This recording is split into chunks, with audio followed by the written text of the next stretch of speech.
Hello, everyone. Welcome back to today's podcast.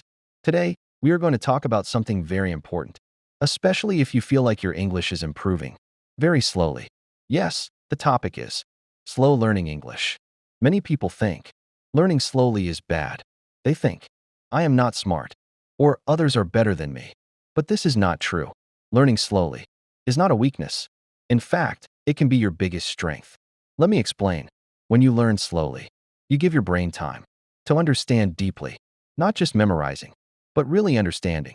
For example, if you learn one new word today and you use it in a sentence and you remember it tomorrow, that word becomes part of you. But if you learn 50 words in one day, you may forget 45 of them. So which is better? Slow but strong learning, or fast but weak learning? Now think about real life. Every day, you see things, you talk to people, you hear English in videos or music. These small moments are your best teachers. You don't need to rush. You don't need to compare yourself with others. Your journey is your own. Here is a simple method you can follow. Every day, just do 3 things. Learn 5 new words.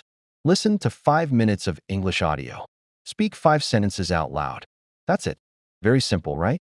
But if you do this every single day, your English will grow naturally. Also, don't be afraid of mistakes. Mistakes are not your enemy. They are your teacher. Every time you make a mistake, you learn something new. Even native speakers make mistakes. So relax and keep going. Remember this. Fluency is not about speed.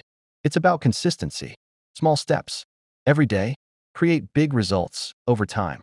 So if you feel slow, don't stop. Don't quit. You are not behind. You are building a strong foundation.